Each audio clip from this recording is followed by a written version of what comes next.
엠마오의 두 제자라는 제목으로 말씀을 좀 묵상합니다.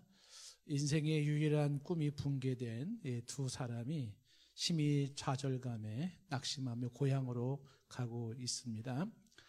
허탈한 마음을 가눌 길이 없는 두 사람입니다. 무성했던 소문만 주고받으면서 걷고 있는 그들의 시골길은 참 쓸쓸했습니다.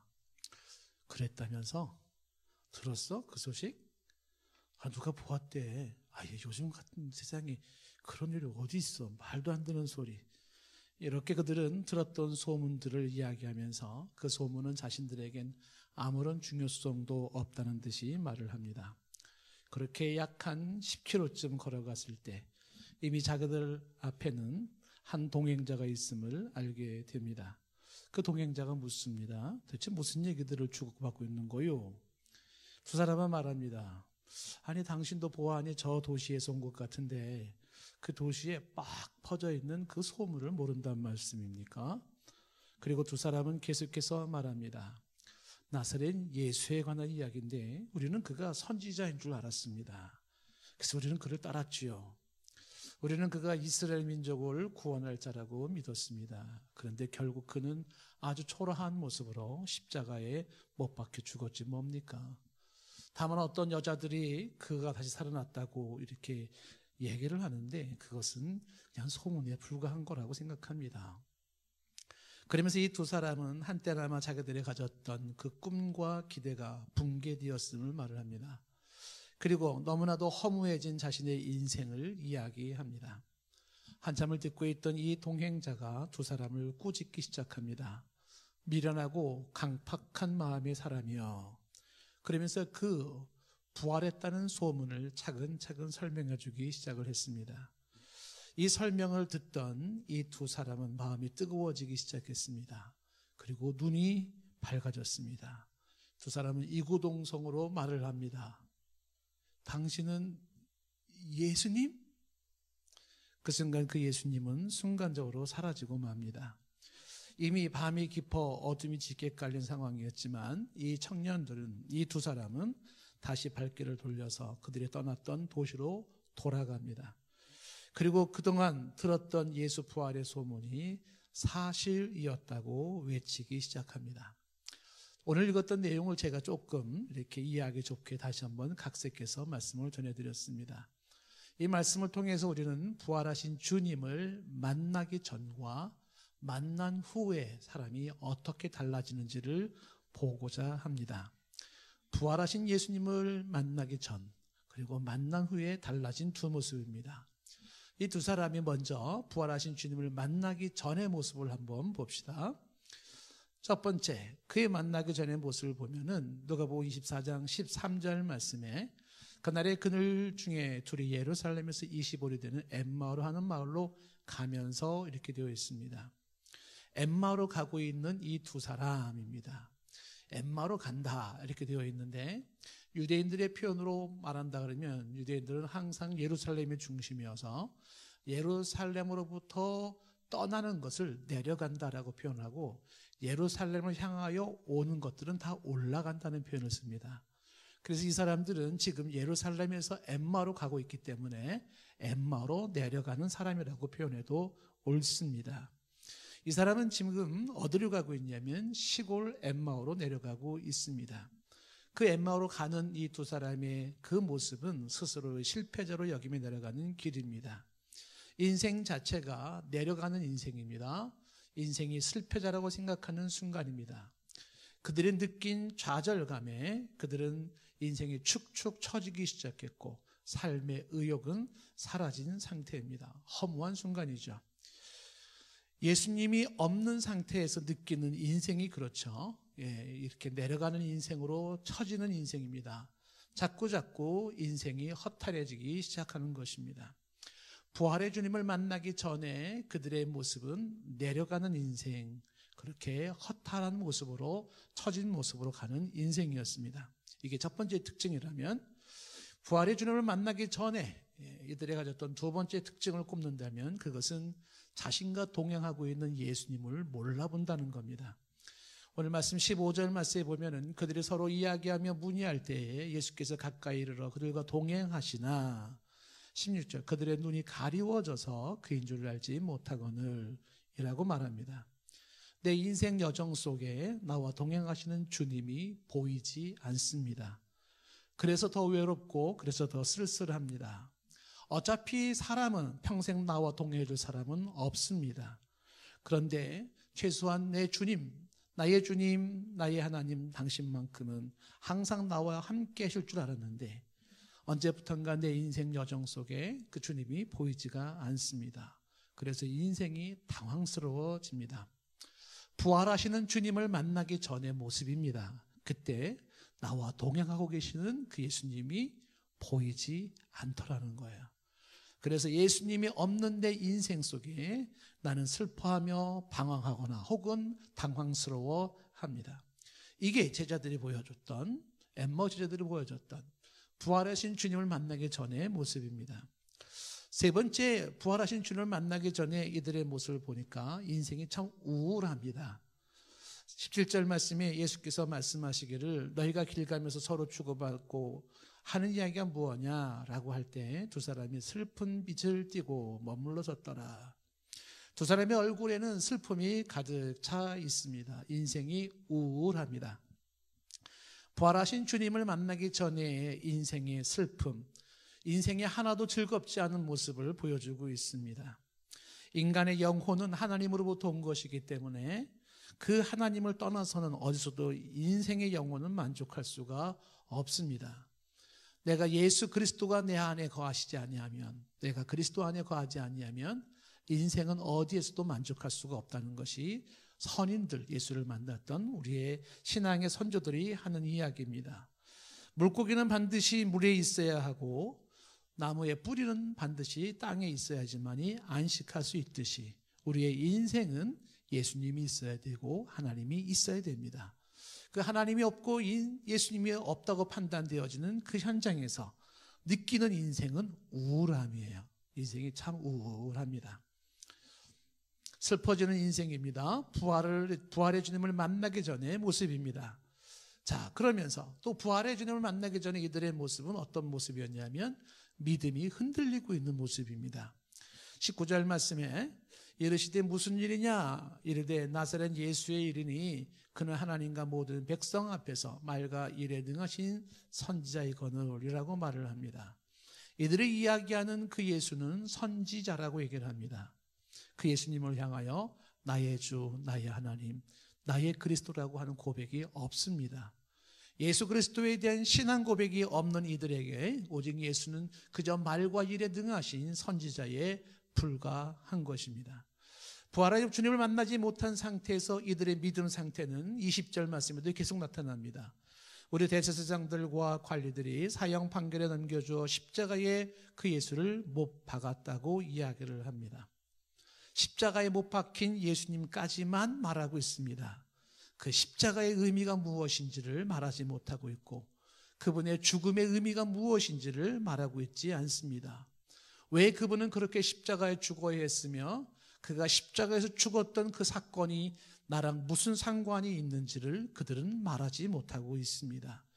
여전히 예수 그리스도가 나의 구주, 나의 그리스도가 되어 있지 않은 이들의 모습입니다. 계속해서 이들의 믿음을 보십시오. 21절 말씀에 보면은 우리는 이 사람이 이스라엘을 속량할 자라고 바라노라 이렇게 이야기를 합니다. 그 예수는 선지자로서 십자가에 죽은 그분은 이스라엘의 구속자이기를 바랬다고 말을 합니다. 이 이야기 속에서 여전히 그 예수가 나의 개인적인 구원자이기를 원했다는 이야기가 없습니다.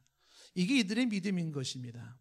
그래서 이어지는 22절 말씀에 또한 우리 중에 어떤 여자들이 우리를 놀라게 하였으니 이는 그들이 새벽에 무덤에 갔다가 그의 시체는 보지 못하고 와서 그가 살아나셨다 하는 전사들의 나타남을 보았다 함이라.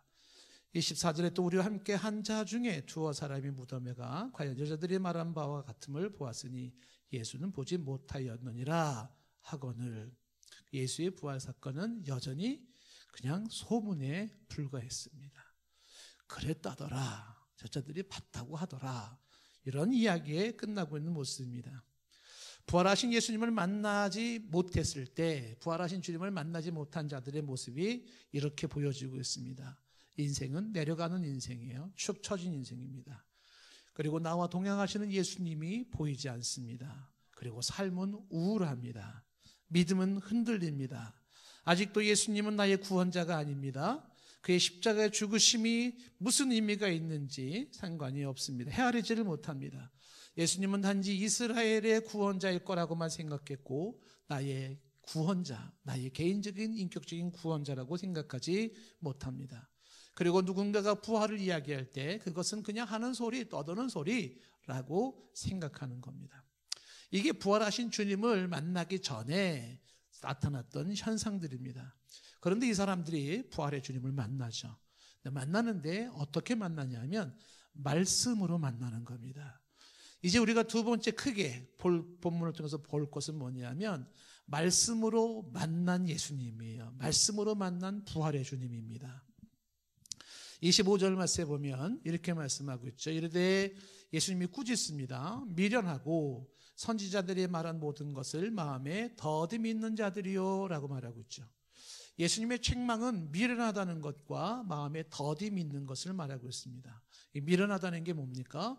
영적인 무지. 우리가 난예배 때 이야기한 거 아닙니까? 이방인들, 버림받은 자들의 특징이 무지, 미련해요. 알지 못합니다. 그리고 마음에 더디 믿는다라는 것은 불신앙입니다. 믿음을 가지지 못하는 겁니다. 예수님은 이런 무지와 불신앙을 꾸짖습니다. 그리고 26절에 그리스도라는 분이 이런 고난을 받고 자기 영광에 들어가야 할 것이 아니냐 하시면서 27절 말씀에 모세와 모든 선지자의 글로 시작해서 모든 성경에 쓴 바 자기에 관한 것을 자세히 설명하시니라 말씀하고 있습니다. 예수님께서 이 미련한 자들 그리고 불신앙을 가지는 자들을 이 사람들에게 어떻게 좀 이 부활의 신앙을 좀 갖게 할까, 부활의 주님을 좀 믿게 할까. 주님이 선택하시는 방법이 뭐냐 하면 성경이에요. 이 모세와 모든 선지자의 글로 시작하여 모든 성경에 쓴 바 이렇게 얘기하는 거, 이 모세는 모세 오경을 말하는 것이고 선지자의 글이라는 것은 선지서, 대선지서, 소선지서를 얘기하고 있는 것입니다. 다시 말하면 구약 성경 전체를 말하는 건데 구약 성경으로 자신에 관한 것을 설명을 했다고 말을 합니다. 예수님께서는 말씀으로 부활하신 예수님이 이렇게 죽으시고 부활해야 된다라고 하는 것을 설명해 주었습니다. 구약 성경에 수천 년 전부터 예언되어져 왔던 메시아의 출현과 그의 나무에 달려 죽으심과 부활 사건을 예수님이 설명해 주신 것입니다. 그래서 이 말씀을 들을 때에 이 제자들이 이제 눈이 열리기 시작하면서 그리고 부활의 예수님을 확인하기 시작을 하는 겁니다. 오늘도 부활의 주님을 만나지 못해서 처져 있는 인생을 살고 있는 사람들, 그리고 나의 인생 속에 동행하시는 주님을 보지 못하는 사람들, 삶이 우울하고 믿음이 흔들리는 사람들, 그분들이 말씀으로 부활하신 주님을 만나기를 바랍니다. 무엇으로? 말씀으로. 꿈에서 만나는 것 말고요. 혹은 어떤 일상에서 어떤 기적으로 만나는 게 아니라 말씀을 통하여 부활하신 주님을 만나는 은혜가 있기를 바라요. 제가 책을 하나 가지고 갔어요. 팡세, 블런즈 파스칼의 팡세입니다. 이 책에 보면은 책에 이제 예수 그리스도에 대한 증거라는 파트가 나와요. 예수 그리스도의 증거.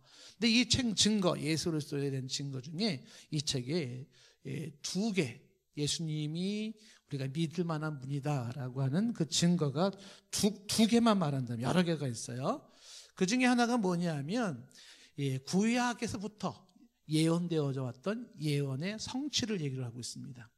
이 책의 280페이지에 나와 있는 모습인데 이 책에서 얘기하는 게 뭐냐면 팡세가 얘기하기를 예수 그리스도에 대한 이야기가 4,000년 동안 예언되어져 왔다는 거예요. 몇 년 동안? 40년이 아니고 400년이 아니라 4,000년 동안에 수많은 사람들이 수많은 장소에서 예언했던 그 메시아, 그 예언의 성취가 기가 막히게 예수 그리스도에게서 이루어졌다는 겁니다.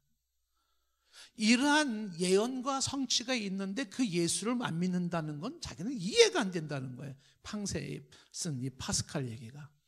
어떻게 그 누군가에 대해서 4,000년 동안 그 수많은 예언들이 그렇게 기가 막히게 맞을 수가 있겠는가.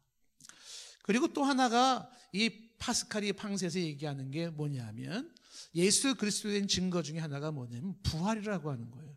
그 부활하신 예수 그리스도, 이 부분을 통해서 우리는 그분을 믿을 수 있다라고 얘기를 하는 것입니다.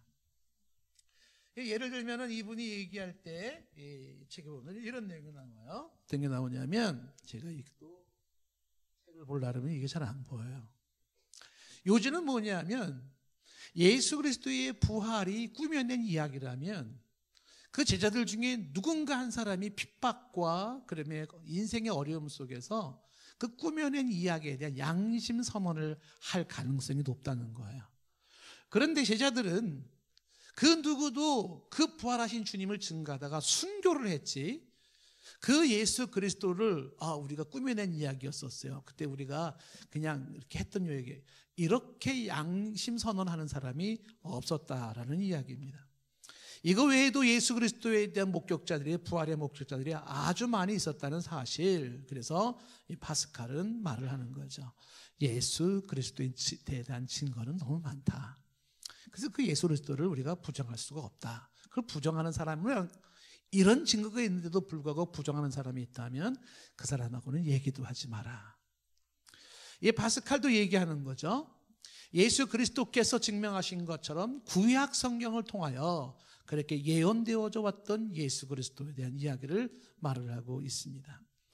이 말씀을 통하여, 구약 성경을 통하여서 부활하신 예수님을 만난 이 엠마오의 제자들, 그들은 이제 그 예수님을 통하여서 눈이 열리기 시작하면서 가슴이 뛰기 시작했습니다.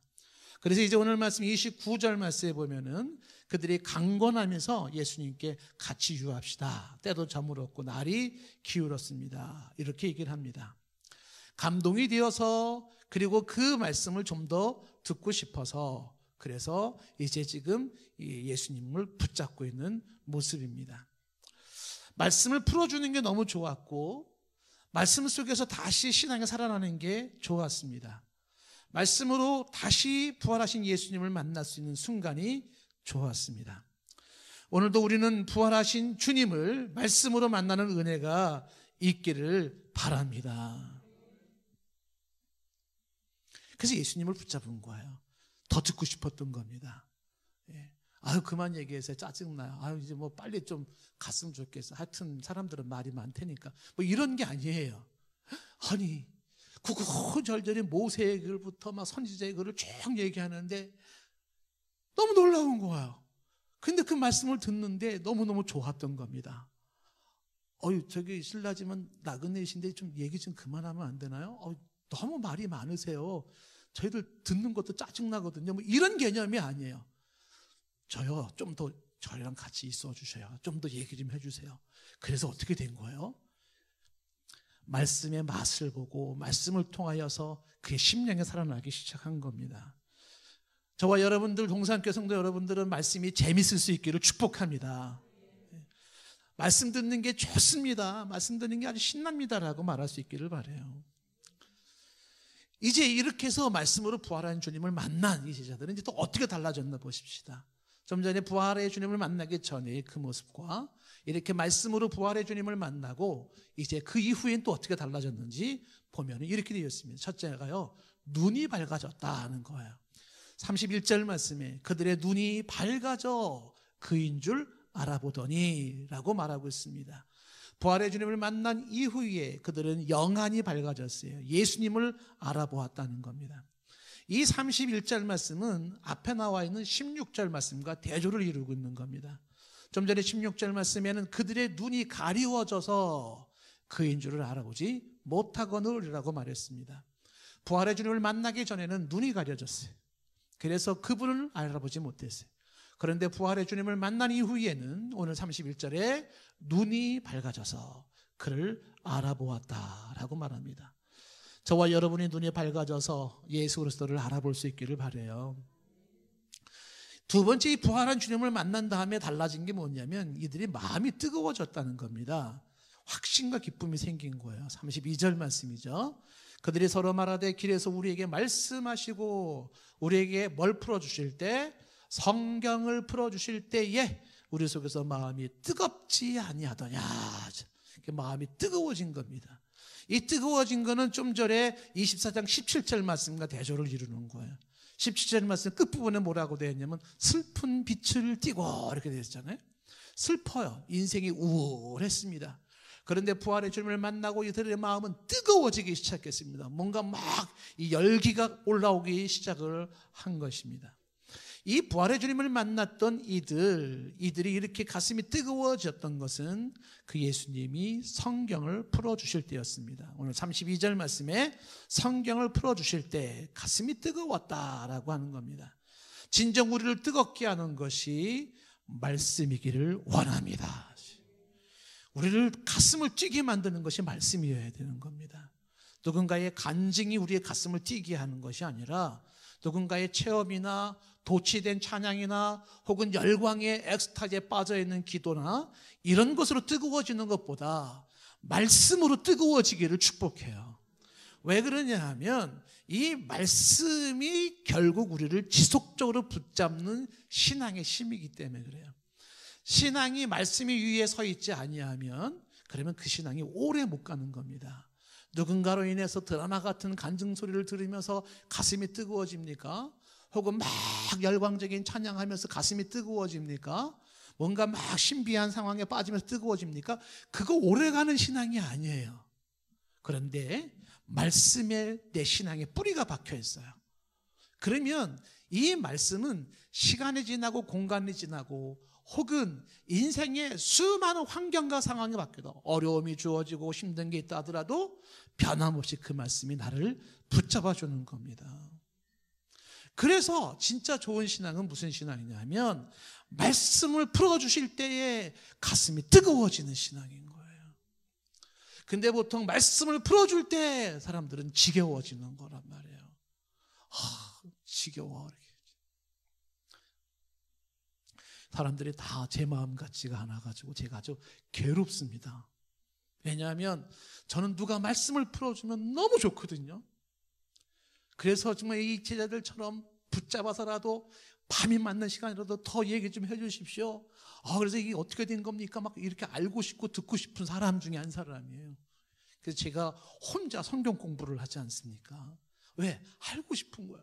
그리고 말씀을 깨달아지면 너무 좋은 거예요. 막 가슴이 쿵탕쿵탕 뛰고 막 신나는 겁니다. 말씀을 알아가는 게 그렇게 재밌고 좋아요. 제가 신학교 들어가가지고 성경 말씀을 교수님이 전해주는데 이야 진짜 구름 위를 알아가는 것 같았어요. 구름 위를. 와 너무 재밌는 거예요. 저만 그런 건가요? 저와 여러분들이 말씀이 재밌고 말씀을 풀어줄 때 가슴이 막 뛰고 더 듣고 싶고 더 알고 싶고 더 배워주고 싶어지는 그런 말씀의 사람이기를 두 손을 들고 축복합니다. 말씀 좀 짧게 하면 안 돼요. 왜 이렇게 길게 해요? 이렇게 얘기를 하면 그런 사람이 아니라 사도 바울처럼 밤새도록 기도해 말씀을 전해도 그래도 창가에 걸터 앉아서 졸다가 떨어져 죽는 한이 있더라도 그 말씀을 들으려고 하는 그런 모습들 말이죠. 그 말씀에 대한 사모함이 있으면 참 얼마나 좋을까 하는 거죠. 제가 아주 이 괴로움 중에 하나예요. 이 갈등이. 저는 막 가슴이 뜨거워가지고 말씀을 막 한 구절에서 더 막 말씀을 막 얘기를 하지 않습니까? 그럼 저는 왜 그래요? 이 말씀이 얼마나 좋은데, 이 말씀이 이렇게 풀어지고 알아지는 게 얼마나 좋은데, 근데 다 내 마음 같지가 않더라는 거예요. 앉은 사람들이. 지금도 오늘 언제 설교가 끝날지 지금 시간 보는 사람들도 있고. 근데 그게 한편은 또 이해가 돼요. 마스크 쓰고 또 오래 앉아 있으려면 얼마나 힘듭니까, 그렇죠? 저도 이제 고민하고 있는 거예요. 마스크 쓰고도 지루해지지 않고 졸리지 않을 수 있는 교회 환경을 어떻게 만들 것인가. 제자들은 말씀을 통해서 그의 가슴이 뜨거워졌습니다. 저와 여러분들이 하나님 말씀 보기를 즐거워하고 듣기를 즐거워하고 그 말씀이 풀어지고 말씀을 알아갈 때에 우리의 가슴이 뜨거워지고 우리의 영혼이 살아나며 신바람 나는 말씀의 사람들이 되기를 원합니다. 그 말씀을 좋아하는 사람들이 저 이단들에게만 있으면 안 되는 거예요. 이단들은 말씀을 너무 좋아해. 근데 말씀이 잘못 풀어지고 있지 않습니까? 그래서 이단들이 교회에 있는 사람들을 빼갈 때 특징이 뭔지 아세요? 교회에서 사람들을 탁 채가는 사람들, 말씀을 좋아하는 사람들이 타겟이에요. 그래서 이단들에 빠진 사람들은 말씀 좋아하는 사람들이 많이 그리 가요. 그러니까 한편으로는 말씀하면 막 지겨워하는 사람들은 안심해도 돼요. 왜? 교회 떠날 일이 없어요. 그런 사람은 그냥 이단이 왔다가 너는 말고 넌 저리 가고 이렇게 아예 이단이 전도도 안 해. 그런 사람들은. 근데 이제 막 말씀 이러면 이제 저 사람 데려가야 되겠다 이렇게 되는 거예요. 그러면 말씀을 좋아해야 되는 거예요? 안 좋아해야 되는 거예요? 이게 담임 목사 입장에서 또 고민 생기네요. 그렇죠? 말씀을 좋아하시되 이단에게는 빠지지 않기를 바랍니다. 그렇죠? 예. 우리가 정통적으로 우리가 선조들이 물려준 저 신앙의 전통이 있지 않습니까? 그래서 마음이 뜨거워졌다 이렇게 얘기를 하고 있습니다. 자, 그러면서 이 부활의 주님을 만난 이후에 이 사람들은 또 어떻게 달라졌냐 하면 이제는 예루살렘으로 올라가는 거예요. 엠마오로 내려가던 사람이 예루살렘으로 올라가는 사람으로 바뀌었습니다. 33절 말씀. 그때로 일어나 예루살렘으로 올라가 보니 이렇게 돼 있어요. 올라갔다. 들어가는 거죠. 예루살렘에 들어가 보니 그때에 라고 하는 그때가 언제냐면 29절 말씀을 참고를 하면 때가 저물었고 날이 이미 기울었다 하는 거예요. 그러니까 한밤중입니다. 한밤중인데 다시 예루살렘으로 갔다는 얘기예요. 그리고 그 거리가 얼마나 되냐면 13절 말씀에 보니까는 25리라고 되어 있지 않습니까? 25리. 그러니까 약 10km 정도. 예. 아니죠. 몇 킬로가 되는 거예요? 25리면은. 하여튼 계산하세요. 4km가 10리니까 그렇죠. 4km가 지금 10리니까 25리니까 뭐 그렇죠. 건 한 10km가 맞네요. 그 길을 올라간 거예요. 쭉. 그러니까 부활의 주님을 만나기 전에는 이 사람들은 모든 게 다 끝났다고 생각을 했고 엠마오로 내려갔던 사람들인데 부활의 주님을 만나고서 이 사람들은 어떻게 해요? 한밤중에 10km를 그들은 다시 올라가 예루살렘으로 갔던 겁니다. 그리고 이 부활의 주님을 만난 다음에 이 사람들은 이제 어떻게 해요? 예수님의 부활은 뭐 여인들이 뭐 그랬다더라, 뭐 누가 만났다더라 이렇게 말하는 게 아니라 이들이 부활을 증언하는 자로 바뀌어버렸어요. 부활의 예수님을 증언합니다. 말씀 34절 말씀에 보면은 말하기를 주께서 과연 살아나시고 시몬에게 보이셨다 하는지라. 그러니까 35절 두 사람이 길에서 된 일과 예수께서 떡을 떼심으로 자기에게 알려주신 것을 말하더라 하는 거죠. 이제 자신들도 말씀을 풀어주셨던 예수님, 떡을 떼어주셨던 예수님을 그런 말하기 시작을 하는 겁니다. 믿음이 흔들렸던 그들이었었지만 그 예수는 선지자에 불구하고 단지 십자가에 죽은 것으로 끝났었던 예수님, 이스라엘의 구속자라고만 얘기했었고 부활은 하나의 소문, 루머로만 생각했던 그들이 그 예수님을 증거하는 자가 된 겁니다. 오늘 이 말씀 속에 우리는 이런 질문을 한번 던져봐야 됩니다. 엠마오로 가던 이 두 제자, 무엇이 그들의 인생을 180도로 바꿔놓았는가? 무엇이 인생을 180도로 바꿔놓았는가? 부활하신 주님을 만났기 때문입니다. 다시 질문을 해야 될진데 과연 나는 부활하신 예수님, 지금도 살아계신 예수님을 믿고 있는가? 여러분들은 죽어있는 예수님을 믿습니까? 아니면 살아계신 예수님을 믿습니까? 살아계신 예수님을 믿습니다. 부활의 예수님을 말씀으로 만나시고 그 예수 그리스도가 지금도 살아계신 분으로 여러분 믿을 수 있기를 바랍니다. 어느 목사님이 4살짜리 꼬마랑 이야기를 하는데 목사님이 진작에 그 4살짜리 꼬마에게 예수 그리스도에 대해서 이야기를 해줬습니다. 예수님은 하나님이신데 이 땅에 인간이 되셔서 고난을 받으시고 그리고 십자가 달려 돌아가셨단다. 진작에 쫙 얘기를 해줬어요. 그 꼬마가 깜빡깜빡 눈을 아주 총명한 눈빛을 가지고 있는 이 꼬마가 목사님에게 물었습니다. 예수님이 십자가에서 죽으셨어요? 그래, 우리의 죄를 위해서 그분은 그렇게 죽으셨단다. 그러니까 이 꼬마가 하는 말이, 그러면 예수님은 지금 저를 사랑할 수는 없겠네요. 왜? 죽었으니까. 그래서 목사님이 아차 하는 순간이 들었습니다. 그래서 이 목사님이 다시 바로 말을 이어서 이야기했다는 거예요. 하지만 그분은 지금도 너를 사랑할 수가 있지. 왜냐하면 그분은 다시 살아나셨기 때문이다. 그가 다시 살아나셨다. 이 사실을 강조하지 않으면 안 되었다는 이야기입니다.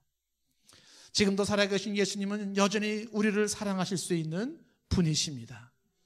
죽은 예수님이 아니라 살아계신 예수님입니다. 이 부활의 신앙이 얼마나 중요한가. 대표적인 예로 지금 사도 바울이 사도행전 9장에 보면 그가 한때는 예수님을 부정했던 사람이었습니다. 그리고 크리스찬들을 박해했었죠. 다메섹 도상에서 그가 예수님을 만납니다. 9장 4절 말씀, 사도행전 9장 4절 말씀에 하늘에서 소리가 났습니다. 사울아 사울아 내가 어째 나를 박해하느냐. 길 가는 자신을 향하여 자기 이름을 부르고 있는 음성을 듣습니다. 나의 이름을 부른다는 것은 내가 누구인지를 알고 있다는 거예요. 아니, 나를 알고 있는 이 목소리, 이분은 대체 누구지? 누군데 나를 알고 있는 거지? 그래서 5절 말씀에 묻습니다. 주여 누구십니까? 이게 주여라고 하는 것은 일반적인 선생님 그런 뜻이에요. 누구십니까? 이렇게 물었습니다. 궁금하지 않습니까? 지금 길을 가고 있는 나를 알고 있는 그분은 누구인가? 그때 대답이 주어집니다.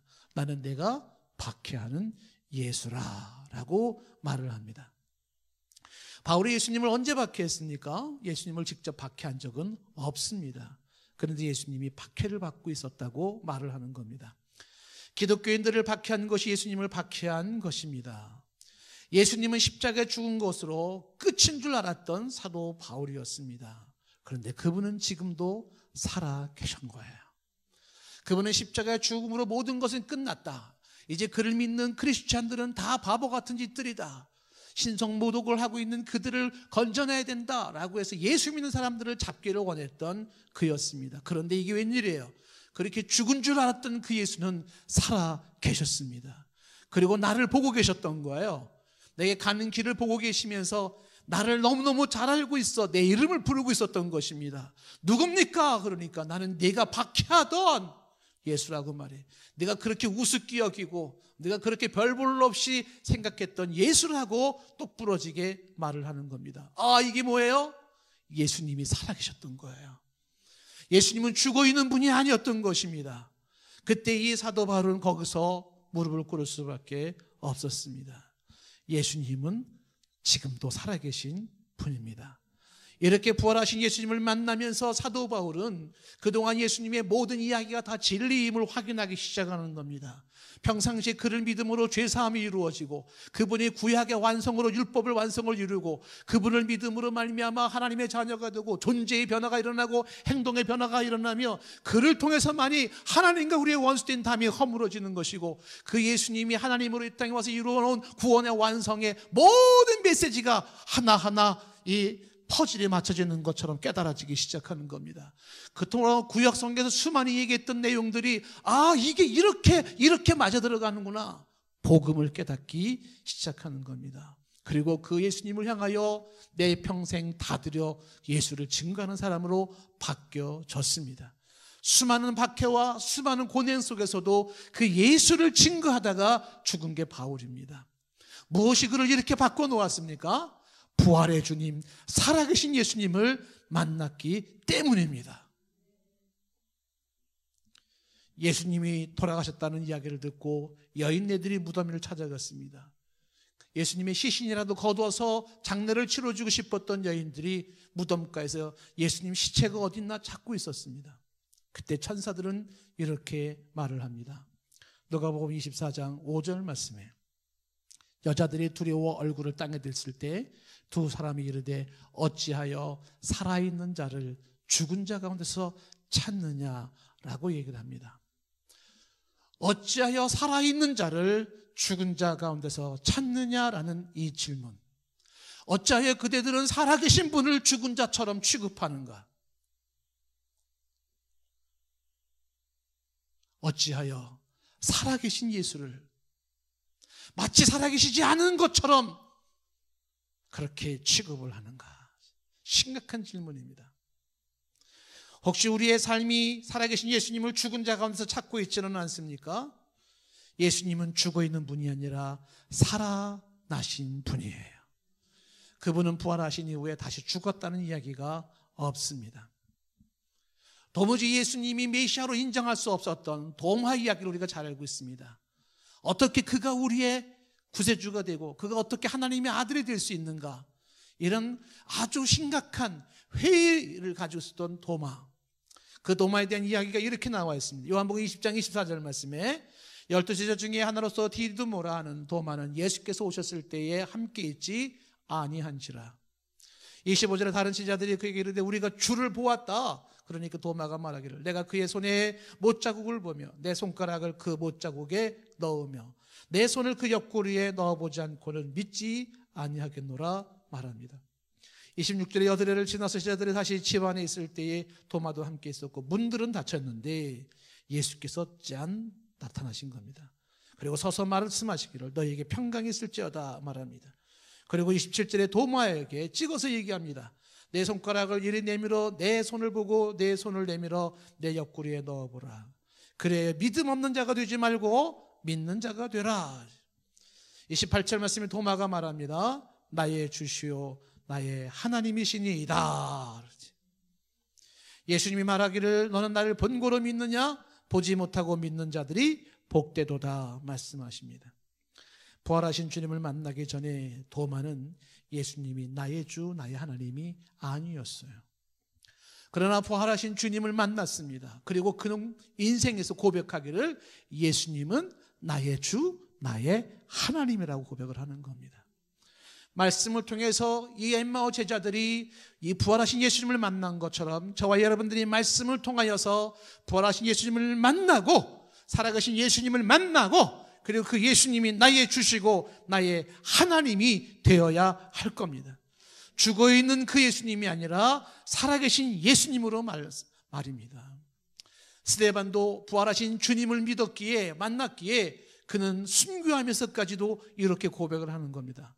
사도행전 7장 55절 말씀에 스데반이 성령의 충만에 하늘을 우러러 주목하여 하나님의 영광과 및 예수께서 하나님 우편에 서신 것을 보시고 하나님이 우편에 계신 예수님을 보신 겁니다. 그리고 이어지는 56절 말씀 말하되 보라 하늘이 열리고 인자가 하나님 우편에 서신 것을 보노라. 부활하신 예수님을 만난 이는 순교의 현장에서 그 예수님을 바라보면서 오늘의 그 삶의 현장을 받아들이는 것입니다. 우리에게 예수님은 죽어있는 분입니까? 살아계신 분입니까? 우리는 죽은 예수를 믿습니까? 아니면 부활하신 예수님을 믿습니까? 부활하신 예수님은 그가 행했던 모든 말씀이 진리임을 입증하는 것이고 그 부활로 인하여 우리가 죄사함을 받고 의로워진다는 것을 의미하고 있으며 그 예수 그리스도는 지금도 살아계셔서 우리를 보시고 우리를 위해서 도구하시고 중보기도 하시고 우리 삶 속에서 역사하시는 분인 줄로 믿습니다. 눈에 보이지 않는다고 말하지 마십시오. 눈에 보이지 않지만 존재하는 게 얼마나 많습니까? 공기도 보이지 않지만 존재하고 우리의 정신도 보이지 않지만 존재하고 우리의 생각, 사랑, 행복도 보이지 않지만 존재해요. 전파도 보이지 않지만 존재합니다. 눈에 보이지 않는다고 예수님이 존재하지 않는다고 말하지 마십시오. 지금도 우리 가운데서 활동하시고 말씀하시고 삶 속에서 동행하시고 역사하시고 계시는 살아계신 예수님인 거예요. 그 부활하신 예수님을 믿지 못한 상태에서 우울증에 빠져서 내려가는 인생으로 그리고 슬퍼하면서 흔들리는 믿음으로 살아가는 자들이 아니라 우리는 그 부활하신 예수님을 만나고 올라가는 신앙으로 가슴이 뜨거워지는 신앙으로 그리고 하나님을 예수님을 증거하는 자의 모습으로 나아가야 할 것입니다. 오늘 엠마의 두 제자들은 부활하신 예수님을 만나고 인생이 180도 달라졌어요. 신앙도 달라졌습니다. 엠마오로 내려가던 이 두 제자가 저와 여러분이기를 원합니다. 예수 그리스도 부활하신 예수님이 우리에게 만나지는 은혜가 있기를 바랍니다.